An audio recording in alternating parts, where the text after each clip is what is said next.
This story will change your perspective on priorities in life. Imagine your life as an empty jar. Every day you wake up with 24 hours to fill it. Some things you put inside are important, others not so much. But here's the truth. Once the jar is full, it's full. The real question is, what are you putting in first? A professor once showed his students a jar. He placed inside a few large stones. The jar looked nearly full, but when he shook it gently, there was still space. So he added small pebbles. They rolled down, settling neatly in the gaps. Again, the jar looked full, but not completely. Next, he poured in sand. It slipped into every tiny crack, filling all the empty spaces. Now the jar appeared stuffed right to the brim. The student smiled, surely nothing else could fit. But the professor wasn't done. He poured in water, and it trickled down, filling even the smallest spaces. Now the jar was truly full.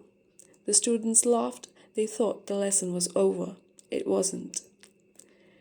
The professor took another jar. This time, he started differently. He filled it with water first. The jar quickly reached the halfway mark. It seemed harmless enough. Then he poured in sand. Instantly, the water turned cloudy.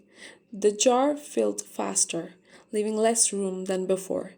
Already, space was running out. Next came the pebbles. They landed awkwardly, floating at the top. The jar was almost full, but uneven. Something important was missing. Finally, he tried to place the large stones inside, but no matter how he tried to adjust them, they wouldn't fit. The jar was already filled with smaller things. The big priorities had no space left. The professor explained, "The large stones are your biggest priorities: health, family, purpose, values. If you don't make space for them first, you may never fit them in at all. The pebbles are your career, your possessions, your goals. The sand, that's the endless list of tasks and distractions. And the water, that's everything else. The noise, the background buzz." Most people live as if the water and come first. They fill their days with endless scrolling, meaningless obligations. And by the time they look up, there's no time or room left for what matters. How many mornings have you lost to this? How many hours wasted on things you can't even remember? When you let distractions fill your jar first, the big stones never stand a chance. The professor leaned closer and said, "The lesson isn't about how much you can cram into the jar. It's about what you put in first. If you don't choose your order, the world will choose for you. And the world is full of distractions."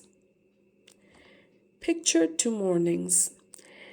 In one, a person wakes up and instantly grabs their phone. Notifications flood in, emails, messages, noise. In the other, someone wakes, stretches, writes a journal, sips tea. Both have the same time. Both live in the same world. But their jars will not look the same. What goes in first shapes everything that follows.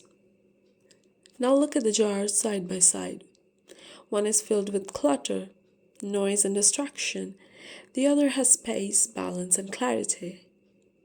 The difference isn't luck, it's choice. So ask yourself, what are you putting in your jar first? Clarity or chaos? Because in the end, your jar is your life, and your life is only as full or as empty as the choices you make each day.